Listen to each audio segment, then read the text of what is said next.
नमस्कार मैत्रिणींनो, मकर संक्रांत आली की हळदी कुंकू समारंभ सुरू होतो. हळदी कुंकू म्हटलं की वाण काय द्यायचा हा प्रत्येक मैत्रिणींना पडलेला प्रश्न असतो. आणि मग आपण बाजारात जाऊन काहीतरी प्लॅस्टिकची वस्तू घेऊन येतो आणि पुन्हा त्याच मैत्रिणींना प्रश्न पडतो की ह्या प्लॅस्टिकच्या वस्तूंचं करायचं काय. म्हणून आपण यावर्षी जरा वेगळं करायचं, म्हणजे तुमचा वाण लक्षात राहील. हा बघा, साडीपासून तयार केलेला हळदी कुंकू वाण. प्रत्येकीकडे गिफ्ट म्हणून आलेल्या बऱ्याचशा साड्या कपाटात पडून असतात.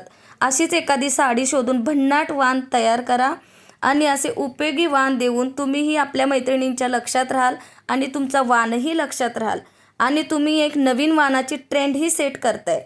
मग कशी वाटली ही माझी भन्नाट आयडिया सांगायला विसरू नका आणि माझ्या चॅनलला लाईक, शेअर, सबस्क्राईब करून एक गोड छानशी कमेंट द्यायला विसरू नका.